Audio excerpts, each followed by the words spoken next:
Hello, and welcome to this Alumni Festival talk on the US and China and whether or not they're entering a new Cold War. I'm Xiamen Taylor.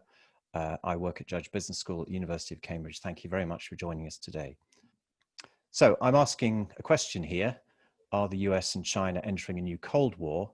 And let me go ahead and answer that directly straight away. The short answer is no, by which I mean that the very troubled situation between the US and China is not, in my view, usefully described as a new Cold War, and I'll explain why in a moment.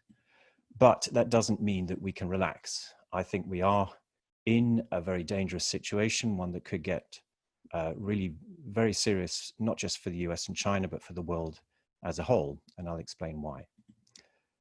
First of all, let's imagine a scenario. This is the South China Sea. This is possibly the most dangerous place in the world these days. You can see on this map a series of dashes known as the 9-dash line, which delineate the area of the South China Sea, which is claimed by China. This goes back to the 1940s, before the communist revolution. So one thing that the people of both the People's Republic and Taiwan agree on is that this area is or belongs to China. There is very little basis for this in history, and there is very little basis for this in international law. Nonetheless, China claims this area. And this is problematic because all across this region, there are conflicting and competing claims from the various nations that border the South China Sea. Now, pretty much every week, the US Navy sends ships through this water, particularly around the Paracel Islands towards the northern area, quite close to the coast with China. And they do this as part of what they call FNOTs, Freedom of Navigation Operations, to assert the fact that, in their opinion, this is open water and they have every right to be there. Now, the whole thing is choreographed. They tell the Chinese Navy they're coming and they say, we are entering open international waters, but we just thought as a courtesy, we'd let you know we're going to be there. And the Chinese Navy says to them, that's fine, you have our permission to enter Chinese sovereign water, and honor is satisfied on both sides. The problem is that these very close encounters between the two navies can get into trouble. And it's just conceivable that the ships could get so close to each other that the US Navy might feel, for example, that it's being threatened. It might fire some warning shots, which might be interpreted by the Chinese Navy as hostile. The Chinese Navy might in turn lock its missile radar onto an American ship. The Americans may respond by attacking the radar as a defensive measure, in their view. And at that point, they've attacked a Chinese ship. They may kill Chinese sailors. And China may then decide that it needs to respond to this by firing one of its very many anti-ship missiles, which are along the Chinese coast. And if it did so, it would almost certainly hit the American ship because it has these missiles have been designed to attack the American fleet, or indeed any other fleet that comes close to the Chinese water.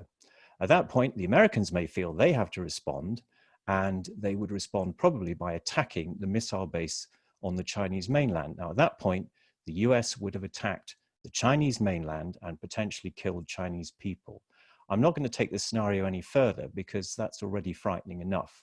But you can see how this is a very dangerous situation which could get out of control. And if you think I'm exaggerating, the South China Post published this picture from a couple of years ago, showing two ships very, very close together. A few meters apart is dangerously close when you're at sea.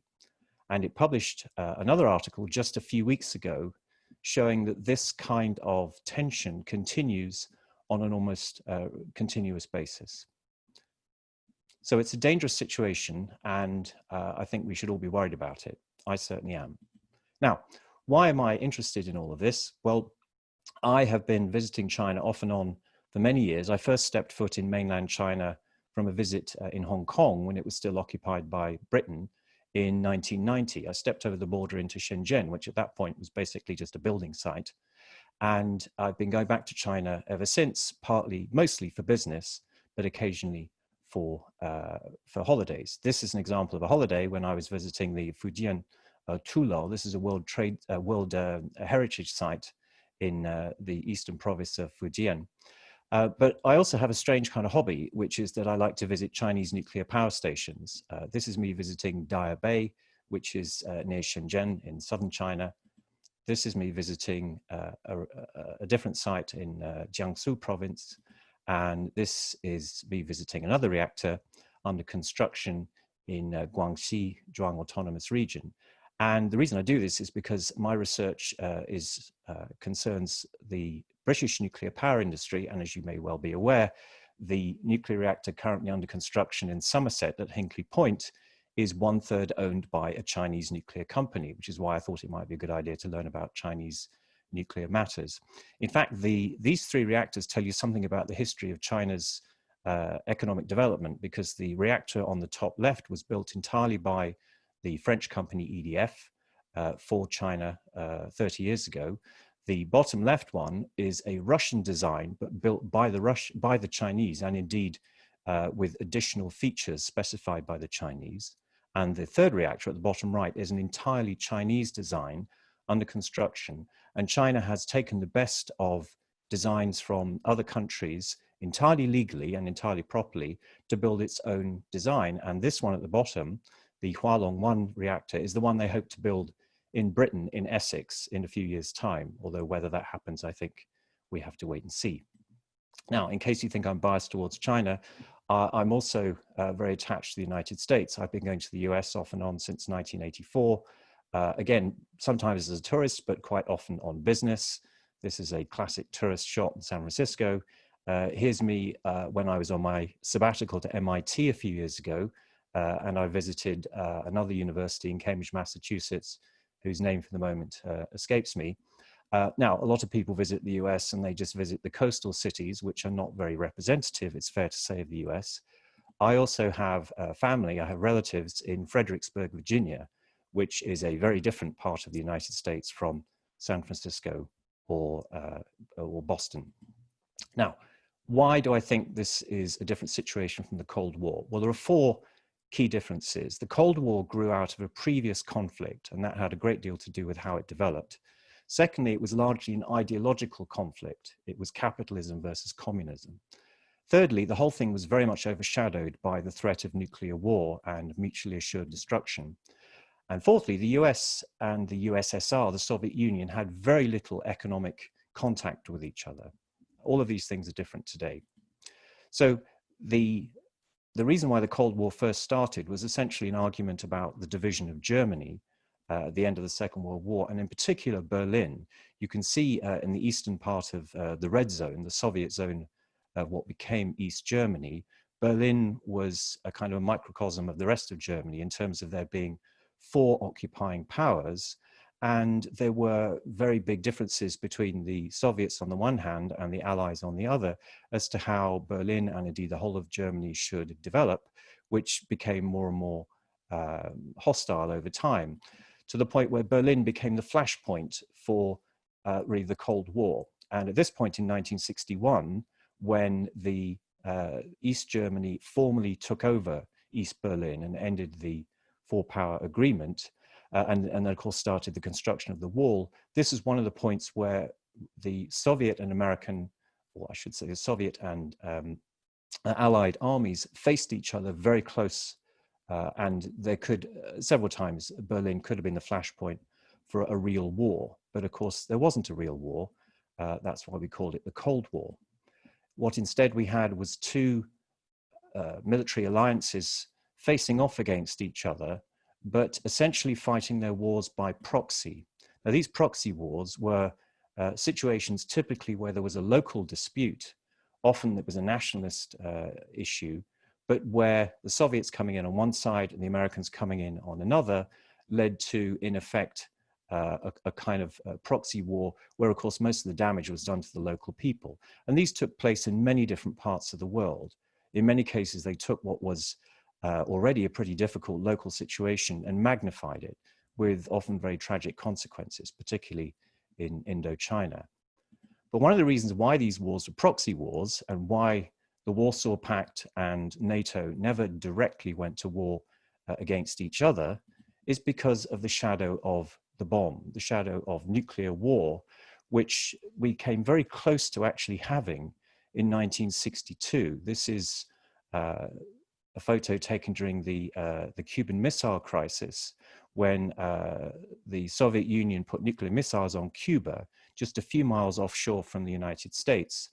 And this is the closest that we came to a nuclear war between the two sides. And both sides, I think, were chastened by how close they came to destruction.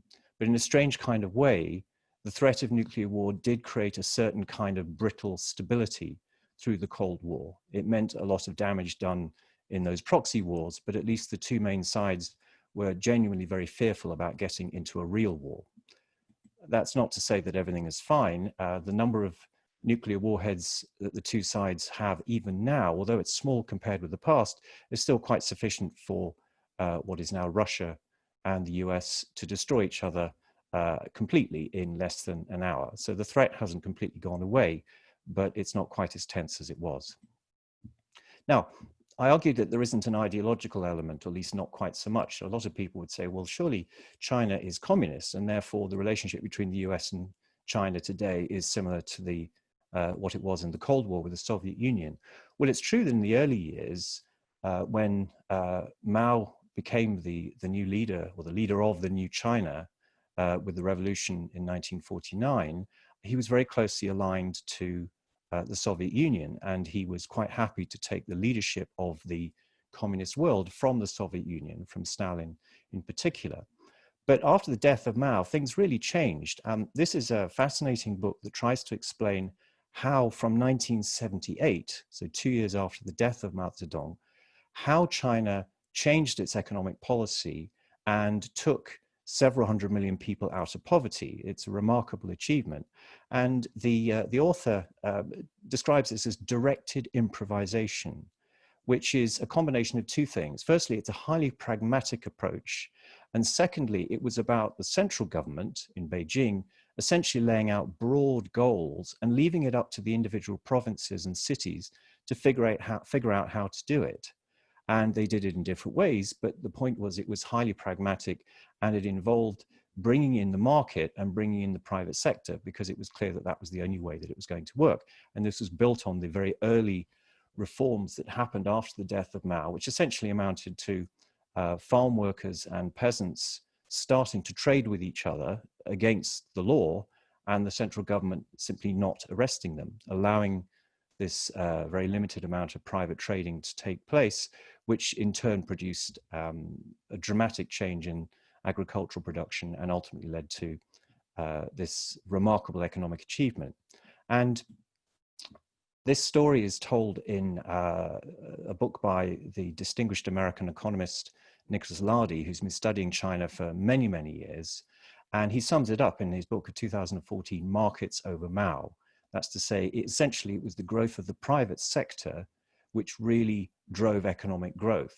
Now, I should note that his latest book, which came out last year, is actually rather pessimistic about the way things have changed. You can see he's a little bit concerned that economic reform is now perhaps going backwards. And there's no doubt a lot of commentators think that there's been a change in the style of government policy in recent years. Nonetheless, by most people's judgment, China is, at least economically, a pretty capitalist nation. It's recognizably similar to many other mixed economies where the state is important, but the dominant part of the economy, or the biggest part of the economy, remains the private sector. We have to hope that will continue. Now, is the China-US relationship similar, therefore, to that of the Cold War? I would say not. Firstly, it didn't arise from a previous war. The difficulties we've seen have really arisen in the last 10 years in a gradual way, although they've become more extreme really in the last 4 or 5 years. Is it an ideological contest? Well, not really. I mean, there are definitely people that think that China is, in a sense, promoting a different way of doing things from the US. But I think it's fair to say that China is not trying to tell the world how it should organize its affairs. There is, of course, a background threat from nuclear destruction, but it's not quite as dominant as it was during the Cold War, which, as I say, created a certain stability to the situation. And are these two economies connected? Yes, of course, they're extremely connected, which is of course, something that we've become very aware of in recent years. So the question is, how did we go from a situation where the US essentially approached China? Well, the original approach, I think, came from China, but the US responded under President Nixon. Nixon, the arch conservative and indeed anti-communist, who went to Beijing in 1972. There's a line in one of the Star Trek films where Mr. Spock says to Captain Kirk, "We have a saying on the planet Vulcan, only Nixon could go to China." And indeed, this is a statement in politics because it was such a surprise to everybody that Nixon would actually open up what became eventually full diplomatic recognition of the People's Republic of China, which took place in 1979. But at this point, even if they weren't friendly, the relationship was improving, one would say. So how do we go from this to, in the last couple of years, more and more use of this term, the new Cold War? I'm not sure who first used it, but it's certainly become very commonly cited in the last couple of years. This is a reference to one of a number of increasingly hostile or critical speeches by Vice President Pence of the United States. We've seen it in the foreign policy literature. So this is actually the journal Foreign Policy using the term. And when he was the national security advisor, John Bolton didn't talk about Cold War, but he made it clear that the situation between these two countries was a matter of power, as he put it, not just trade. So one theory is, well, something changed with President Xi taking power in 2012. There's certainly a lot to be said for the view that President Xi has brought a different approach to the Chinese government. There's a lot about Chinese politics which is very opaque and obscure, but actually Xi Jinping has written a lot about himself and he's given lots of interviews. So you can tell from this book published last year a fair amount about how he thinks. And it's very clear that he is very, very committed to the Chinese Communist Party, despite the fact that he and his father suffered very badly during the Cultural Revolution. In a meeting with Joe Biden, when Joe Biden was vice president, President Xi made very clear that this, far from discouraging him or making him feel any lack of confidence in the Communist Party, on the contrary, he believes very firmly that it is the future of China, and it's absolutely essential that the Chinese Communist Party should be strong for the sake of China. Now, there have been reactions to this, both within China and outside. Some people don't like the ideological aspect. Others simply fear that President Xi has been perhaps taking too much power for himself. But is it really fair to say this is all his fault?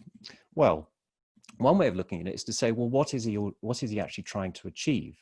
And the overall theme, really, of President Xi's approach to what China is trying to do is this idea of the Chinese dream, the great rejuvenation of the Chinese nation. Now, rejuvenation is a very important word because it refers implicitly to the century of humiliation, which began in 1840 with the First Opium War, when essentially Britain stole Hong Kong, and this was followed by humiliation from France and Germany, the United States, later Japan. So that century ended essentially with the Chinese Communist Party's successful takeover of power in 1949.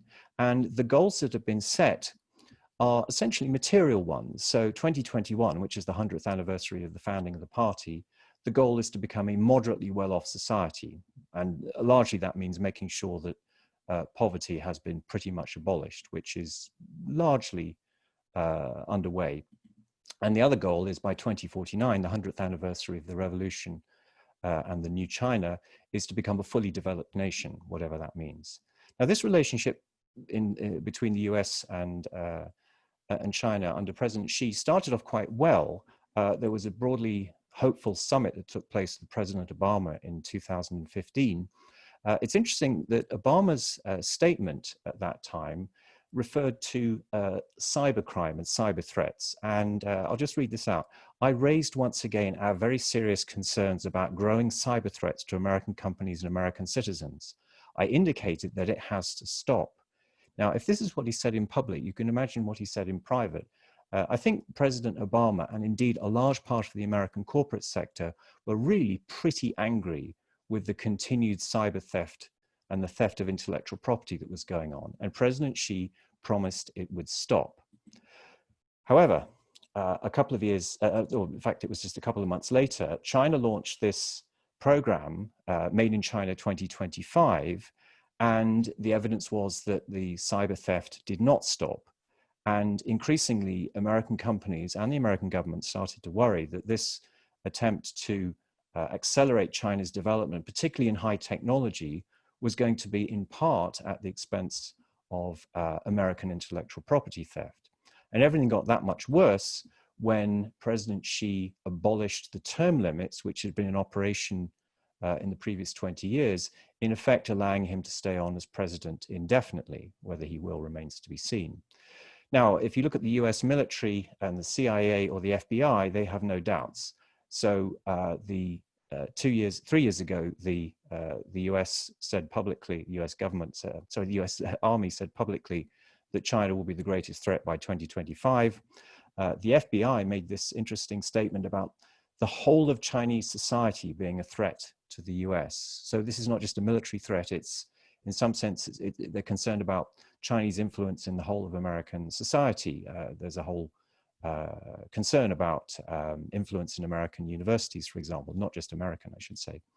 Now, just a couple of weeks ago, the latest Department of Defense assessment came out, and they've been doing these assessments annually for 20 years. So that's how long they've been taking the Chinese military seriously. Now, you may have a low opinion of the American government, given how things perhaps have developed recently with COVID-19, but this report is extremely impressive.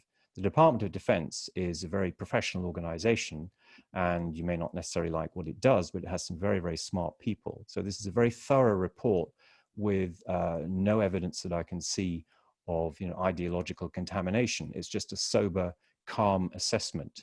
And when, as I say, these reports have been going on for 20 years, back in the year 2000, when they first did it, they assessed the People's Liberation Army as being essentially sizable, but mostly obsolete.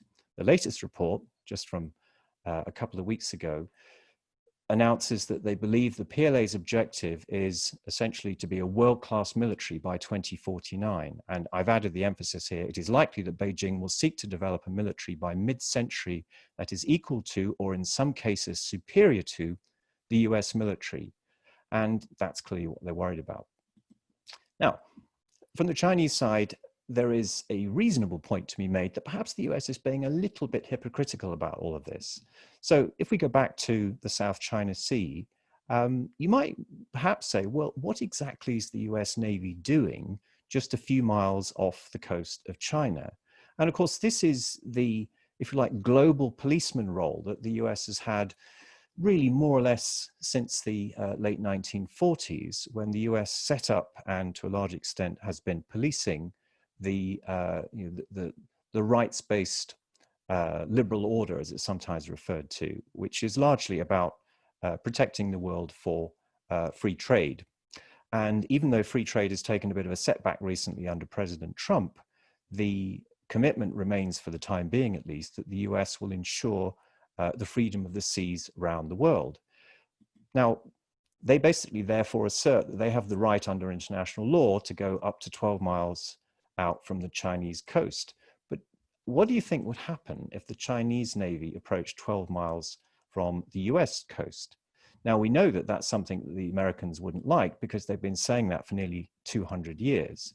The US has in effect asserted that the entire Western Hemisphere is its area of influence, and it doesn't want any foreign power anywhere in the area.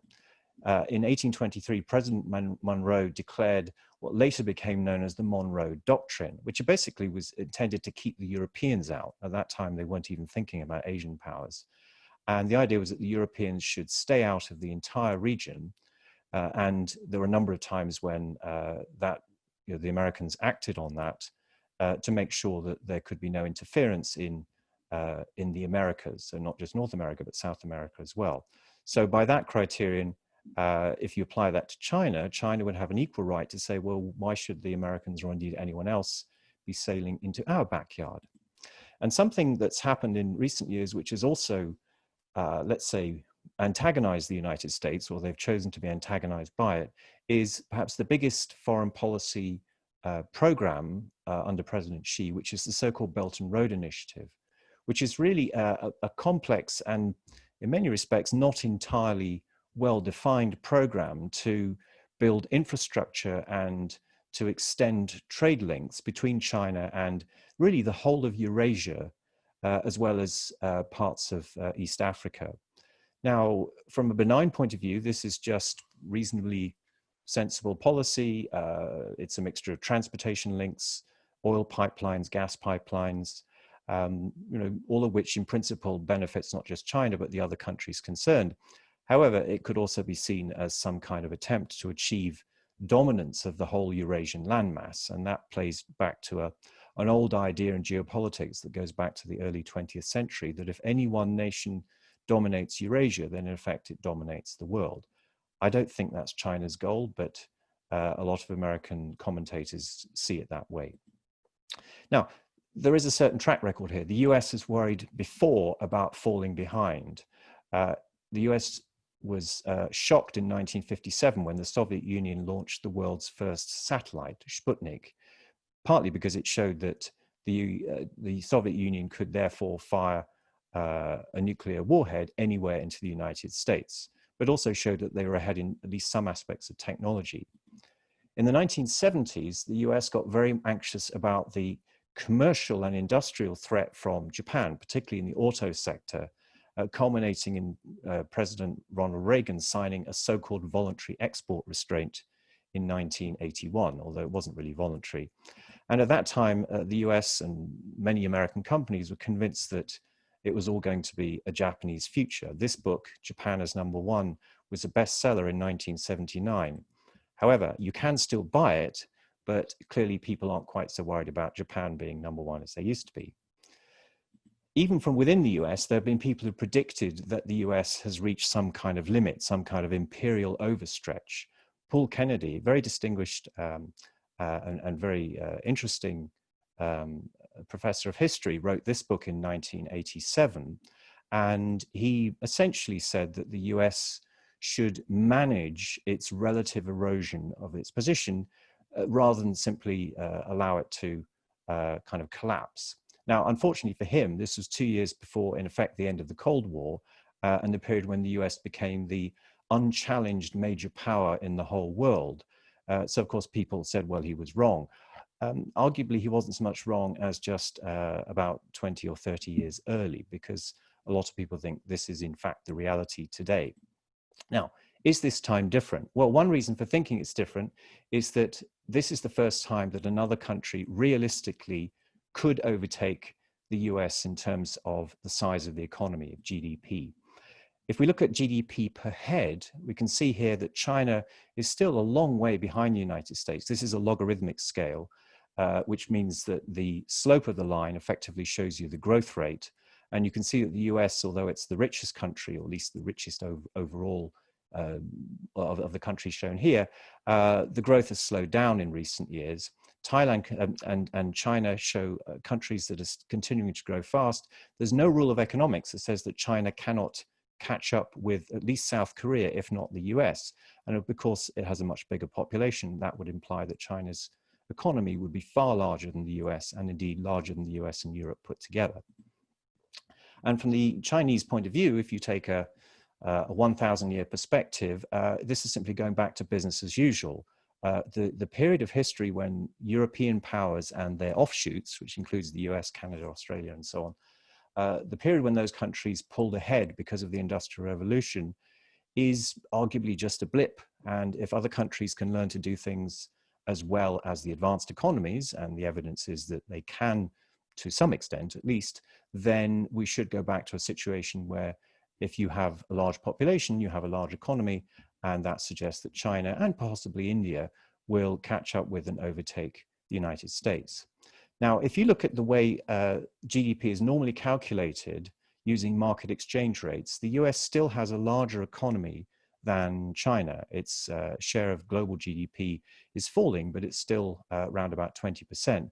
However, the other way of comparing things is to take account of the fact that different countries have different costs of living, And this is used to calculate what's known as the purchasing power parity measure of GDP. And arguably, this is a more accurate way of comparing the real resources between countries. If we do that, China is already the world's biggest economy. It overtook the US a couple of years ago. So why is the US so anxious? Well, I think a lot of this comes down to what's going on in the United States itself. The US essentially has had a fundamental economic problem that started in the 1970s, which is that the average or median American worker has seen very little increase in their pay in the last 40 years. It's summed up in this diagram. I'm an economist, I should emphasize, in case you're wondering why we're talking about economics, but I think this is very important. It used to be that pay and productivity more or less moved together, which is indicative of an economy that's working reasonably well for everybody, not just the owners of companies. And then they started diverging in the 1970s. Now, if they diverge and productivity continues to rise, but pay does not, it basically means that the gap is going in higher profits. And that's what's been happening in the last 30 years or so. The share of profits in the American economy has grown, the share of labor income has fallen. Now, when you've got a situation where a lot of people have seen no increase in their pay for years, they are obviously looking around for people to blame, and it's very tempting to blame foreigners, particularly China. Now, one reason for saying that there is at least some basis for blaming China is that China clearly saw a huge increase in its share of world manufacturing activity from next to nothing in the 1980s to around 25% in the 2010s. So unsurprisingly, China's been selling a lot of stuff to the United States. You would expect some damage to be done to American companies and businesses. And that has definitely happened. There's no question about that. That's why people refer to the China shock. But if we look at the relative share in the US economy of manufacturing employment, you can see it's been falling ever since the end of the Second World War. You can see a tiny blip down round about the year 2001, which is when China entered the World Trade Organization. But it's really just a blip on a very long-term downward trend. And what I think most economists agree on, I have to say most rather than all, because there is disagreement about this, is that what's really going on is automation. What's been happening, not just in the US, but perhaps the US has been particularly affected by it and hasn't dealt with it very well, is automation, which has replaced particularly high quality, well-paid manufacturing jobs. And instead, people have low-paid service jobs. So this book, which came out last year, is a fascinating analysis of the history of different types of technology and technology waves. Some of these waves are very positive. The wave of technology we saw in much of the 20th century increased the demand for skilled labor and helped to boost the incomes of a lot of relatively ordinary people. Unfortunately, it's now going the other way, and technology is tending to replace skilled labor and lead to either unemployment or people having to move into lower paid jobs. And he concludes that not just in the US, but more generally, it's automation that explains the background, the economic background to populism. But of course, if you're a politician, it's much easier to blame another country or to blame foreigners in general. Now, we've seen a rash of books in recent years where, particularly since the election of President Trump, people have been trying to understand what's going on in the US and trying to understand the situation of those who are often described as having been left behind. This book, which was a bestseller, looked at the rural white poor. This book is really more about the people who suffered from the collapse of manufacturing employment, particularly the ending of much of the car industry. And this is the most recent book, which essentially just interviews people who are on the margins of American society. Chris Arnade, the author, used to be a bond trader and then became a full-time writer. And in the book, he describes how most of his interviews were done in McDonald's, because that's where you find the poor people in the United States. Partly because whether you're in a hot or a cold part of the country, McDonald's provides a place for people to hang out.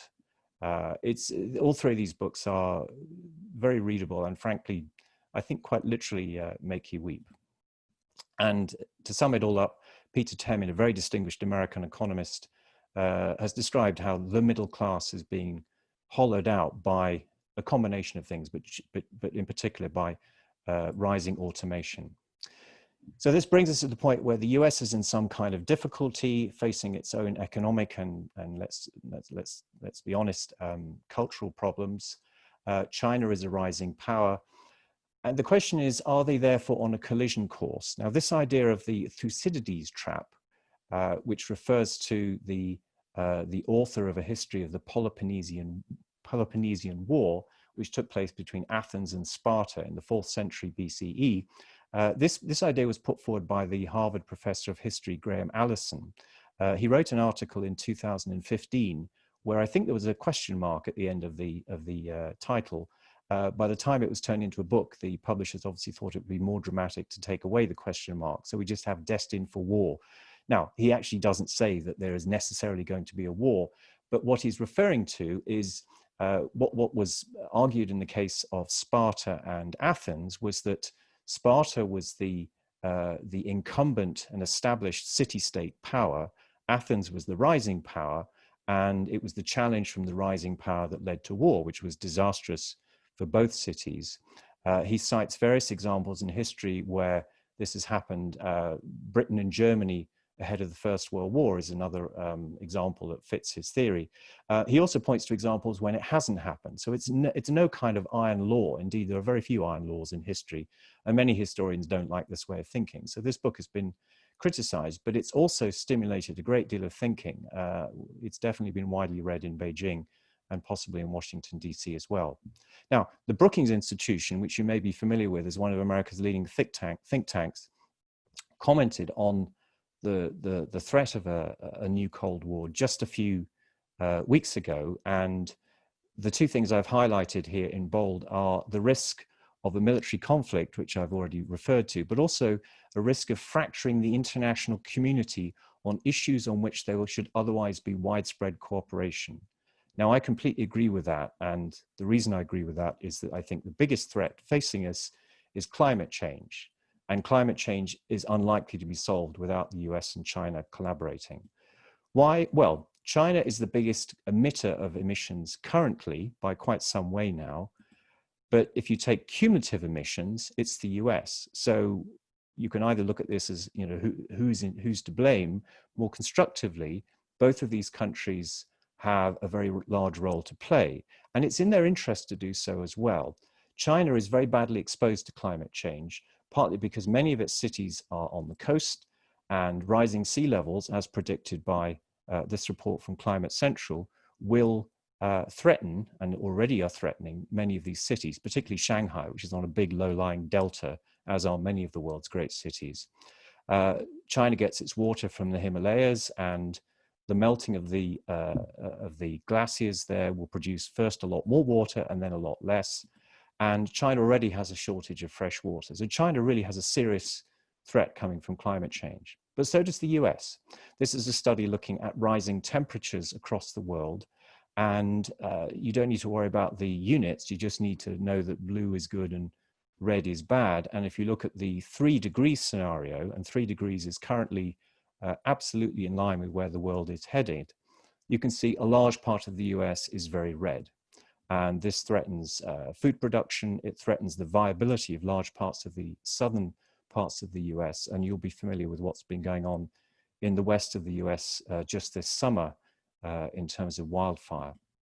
And another study looking at extreme weather events shows that the US and China have the most to lose. It doesn't mean that other countries don't have a lot to lose as well. It's just that partly because the US is the richest country and partly because China is so big, they are particularly exposed to damage. Now, I clearly wish no ill will on either of these countries, but there is curiously here a common interest. And it would be nice to think that the two countries may at some point recognize this and work together, because even if they ignore the interests of the rest of the world, their own selfish interest is to do something to curb the rise in temperatures that is otherwise going to happen. Now, just to come to a conclusion, I think it's unwise to bet against China. This is a book that was first published in the year 2001, The Coming Collapse of China. Being an entrepreneurial author, he published a second edition in 2010. I don't know if a third edition is planned, but you will have noticed that China has not yet collapsed and shows no immediate signs of doing so. But I wouldn't bet against the United States either. The US has been through many troubles in its history. It's had a civil war. It's had profound divisions at several times of in its life. And we have to hope that the current troubles are just temporary. I will end with a quotation from Winston Churchill, who was himself half American. He said, "The United States can always be relied upon to do the right thing, having first exhausted all possible alternatives." Now, I want to end on a positive and upbeat note, which is not always easy on a subject like this, but I think it is, I hope, the mutual recognition of the damage that climate change is very likely to do to these countries that might eventually lead them to cooperate together. So thank you for listening. It's now open to Q&A. And let's see what we have here. So a question here. How will the US elections affect the relationship between the US and China? Well, of course, I don't know any better than anyone else who's going to win the election, but you'll notice I've said very little about President Trump or the trade war, because although that is important and it's unhelpful, I think the fundamental change in the relationship between the US and China started before President Trump and will continue regardless of whether he remains president. There was a notable change, I think, in the attitudes, firstly, of American business, mainly over the issue of intellectual property theft, but also over the continued frustration that they were unable to fully operate freely in China. A lot of the promises they thought had been made were being broken. But the American foreign policy establishment also went through a kind of disillusionment. There's a sense that, I mean, I think this is a bit foolish, to be honest, but a lot of American foreign policy analysts seem to have thought that because China had become more and more of a capitalist economy and become more prosperous, it would therefore become some kind of Western liberal democracy. Now, there are two precedents for this. One is Taiwan, because Taiwan was an authoritarian regime. It modernized, it became a capitalist success, and then it became a democracy. The other is South Korea, same story. That's kind of it. Now, that's two observations on which to base the theory of China, which of course is a vastly bigger and more complex case than either of those two. And I don't think there was ever any reason to see why China was going to become a liberal democracy. So in a way, they're angry with themselves for deluding themselves, but there's definitely been a kind of an overreaction to this. What we can say about Biden, if Biden were to become president, it's pretty clear that he's spoken very toughly about China. Indeed, in one of the Democrat debates back earlier this year, at one point he referred to Xi Jinping as a thug, which would be interesting to see how that goes if he becomes president at the first summit that he has with President Xi, as to how he talks himself out of that one. Traditionally, the Democrats have been quite aggressive on trade. They're more protectionist historically than the Republicans. But I think this is a lot more than an economic relationship.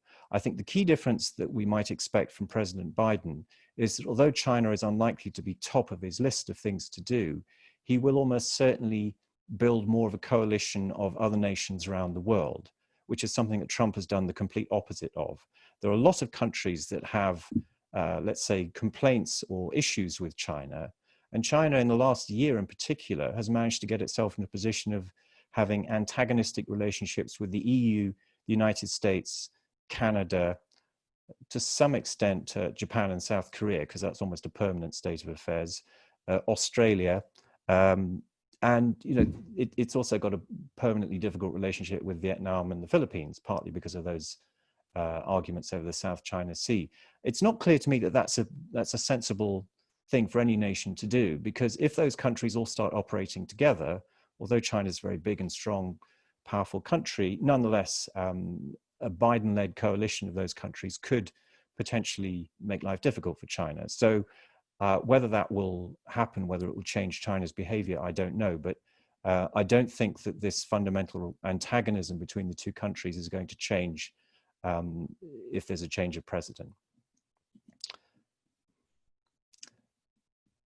Let me see.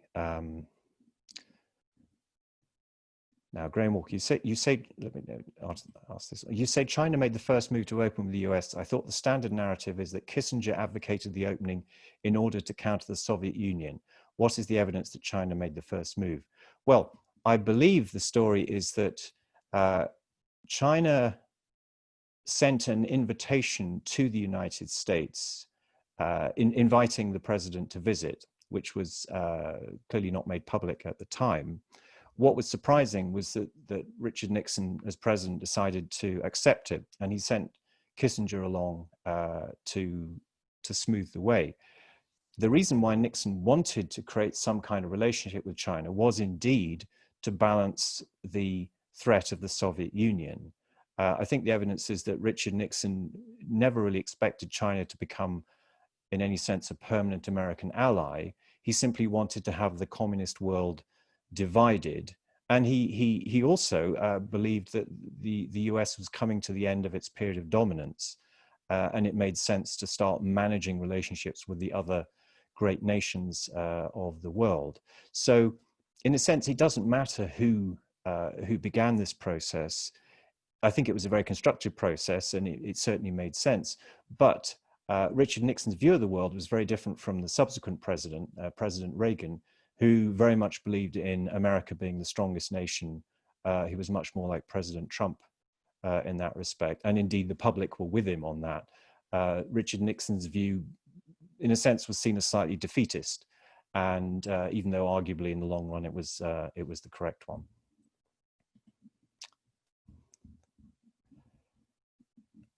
Let's see.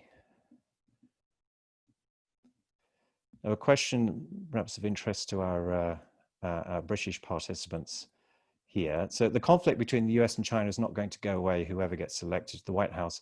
What would be your advice to Boris Johnson to deal with the UK's relationship with the world's #1 and #2 economies, when it may not be possible to please both, as we've seen in the case of the Huawei 5G ban? Well, that's a very good question, and I think it's a dilemma.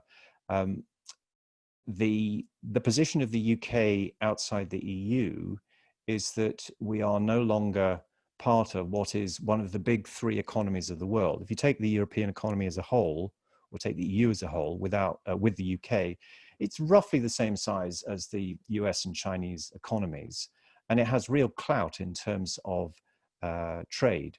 So in that sense, it's not obviously in Britain's interest to no longer be part of what has been a very powerful organization that does indeed set the rules to some extent for global trade and global standards. And my own view, and I think it's fair to say most economists' view, but again, there are people who disagree, is that Britain will find it very difficult to be a strong independent nation in a world where you do have to adopt standards. You either adopt European standards or American standards or Chinese standards. And when it comes to British trade, there's no reason in principle why we can't trade more with everybody. But if there is a continued antagonism between the US and China, and to some extent between China and the EU, because there are definitely some tensions there. I mean, policy in the EU has been constrained a bit by Germany, because Germany does a lot of trade with China. It actually sells more to China than China buys from Germany, because Germany has a lot of very advanced manufacturing, which is very, very successful in selling to China. But even Germany is beginning to get a little bit exasperated with China. So you might see even the EU becoming a little bit more assertive in respect of its dealings with China. I think the UK is not in a neutral position here. I think it would be very surprising for the UK to pick China over the US. But clearly what it would prefer to do is to avoid picking sides at all. The US has, and the UK do have very long-standing relationships, even if the special relationship is a little bit of a, I wouldn't say it's a myth, but I think it's much more visible on the British side than the American side. But Britain's goal is to try and maximize its trade position. It doesn't want to alienate Chinese investment. But in the case of Huawei, and there may be other cases, in particular, the case of the Chinese nuclear power station investments, there's a lot of pressure from the US for the UK not to get involved with China. when China launched the Asian Infrastructure Investment Bank a few years ago, the US really didn't want any of its Western allies to join. This bank was set up as a multilateral development bank. It's not a Chinese institution. It's equivalent to the Asian Development Bank or the African Development Bank. It happens to be based in Beijing. I've been there. One of its vice presidents is basically a former British cabinet minister. And the reason for that is that Britain ignored America's advice and decided to sign up for the AIIB because they felt it was in their interest to be part of a major new institution which would promote potentially British business and British influence in Asia. The Americans are very angry. This was under President Obama, not President Trump, because a lot of other European countries joined after Britain, leaving basically just Japan and the US as the only countries that, the only advanced economies that didn't join, which I think was a very foolish decision personally. I think tactically it was a mistake, but there we are. So the point is the US and UK will not always agree on these things, and it's going to take some very skillful diplomacy. So I'm not really answering your question because I don't know how this is going to play out, but the UK leaving the EU, I mean, part of the argument was always the opportunity for the UK to trade more with non-EU countries. Now, obviously the US is one of them, but the real opportunity is the faster growing economies in Asia. And if we lose that opportunity because we're trying to please the Americans, then that's a serious constraint on the UK's opportunities.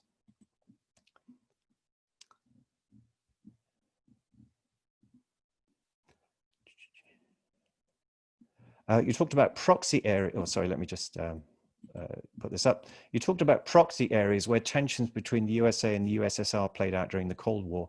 Are there examples of territories in the current global order which are currently where there's a power play between the US and China playing out? Well, not in the sense of a proxy war. There's definitely areas of competition. I think the US has rather belatedly started trying to mobilize funding to some extent to compete with China in a number of developing countries. They left it rather late, and I think in many cases, it's going to be very hard to catch up because China has come into many countries, particularly in Asia and Africa, but to some extent even in Latin America, essentially providing funding and, in a sense, sort of strings-free commercial arrangements without what some of those countries might describe as, Western complaining about human rights or governance and so on. Now, this is seen by some people in the West as a so-called, debt diplomacy. China lures countries into debt, which they can't afford to pay back, and then exploits that position. And there certainly have been some cases where countries have got into debt difficulties. I believe the research is pretty clear that this is not deliberate. And the restructuring of the debt is like any other restructuring of the debt. It's a negotiation, and obviously China wants something in return. But there is definitely, I think, more of an awareness in the US that they need to get more involved in this game. But it's a game of money and, one might say broadly, economic influence. Japan is already involved in the game. Japan is a major aid donor to many countries in Asia. And to that extent, it's not all China. And China's financial clout is not quite as big as it used to be. When the Belt and Road Initiative was first put forward, China had very large foreign exchange reserves, and the question of how it was going to be paid for didn't seem particularly important. China's foreign exchange reserves peaked a few years ago at $4 trillion, which in effect is $4 trillion of purchasing power that could easily finance quite a large amount of the Belt and Road investment in other countries. Well, those reserves fell fairly rapidly to $3 trillion. Now, that's still a lot of money, but actually some of that $3 trillion needs to be kept as a genuine reserve. Some of it is already tied up in illiquid assets. So it's not quite so clear that China can so easily carry on funding these foreign investments in the way that it used to. And indeed, I think a little bit of the emphasis on the Belt and Road Initiative has kind of has gone in the last couple of years. The project is still there, but it's not quite as prominent as it was a few years back. Nonetheless, there is, in a sense, a battle for influence, which I think will continue between China and other countries, the West broadly speaking. But thankfully, so far, it's mostly about money rather than war.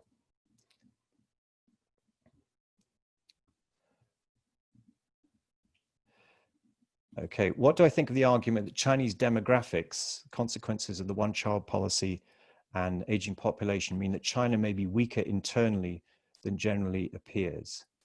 Well, I think there's a very severe threat to China in 20 or 30 years, which is basically demographics. The official UN forecasts see the Chinese population peaking, well, roughly now, and then falling fairly slowly in the second half of this century. More recent forecasts, which take account of the very low birth rate in China, which has continued after the relaxation of the one-child policy, suggest that China's population could pretty much halve by the end of this century. Now, that in itself is a problem. It's a problem if you want to maximize the size of the Chinese economy. It's not necessarily a problem for the standard of living. However, if that happens rapidly, it means a really pronounced aging of the population, much more rapidly than we've seen in any other country, even Japan, which is currently the world's most aging country. Japan is a lot richer than China. Japan has found ways to deal with its aging, at least so it appears. China would face a much tougher problem if these demographic projections are true. It means that China would almost certainly not be the world's biggest economy for very long, and it would face the enormous problem of how to deal with a very rapidly aging population. So I think demography is a very severe long-term threat to the Chinese government. I mean, the Chinese government's very aware of this. I mean, they have the advantage that their government is full of highly intelligent, educated people, which is not true of every country. But how they're going to deal with it, I really don't know. So I think we've got time for one last question. And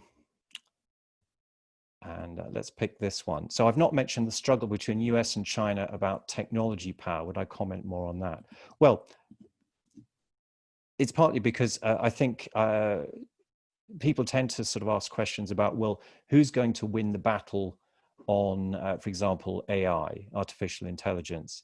And I'm not sure anyone really knows the answer to that. What I think your question is highly relevant in the sense that there's a lot of fear, I think, in the United States that China need not win the battle across the whole range of technology, but if it wins in certain key technologies, that could give it both a commercial and some kind of military advantage. The people I've spoken to who know more about this than me are skeptical that there is any critical breakthrough that would suddenly change the balance of power. But there's no question that China has been investing huge amounts of money in developing technology. A lot of it's being wasted. I've come across any number of people visiting Cambridge from China, Chinese cities, Chinese provinces, on all kinds of, frankly, on jollies, basically paid for on the basis that they're trying to learn more about technology in the West, and particularly in Cambridge. But it's not clear that anything much comes of it. But there is a real struggle going on here. Now, the interesting thing is that the US has a technological lead and first built that lead mainly on the back of the state, mainly because of Cold War spending and the huge amount of money that the American government used to put into primary research. And there's nothing to stop them doing that again. They complain about the kind of state capitalism of China.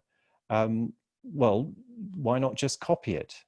And I think that's probably what will happen. I think the response from the US will be to put far more money into into universities probably, and obviously I'm going to be biased in terms of that. I always think that's a good thing, but also in terms of public support for fundamental research of the kind that was done during the 1950s and 60s and helped to give the US its dominance in essentially microelectronics, which it continues to have to a large extent.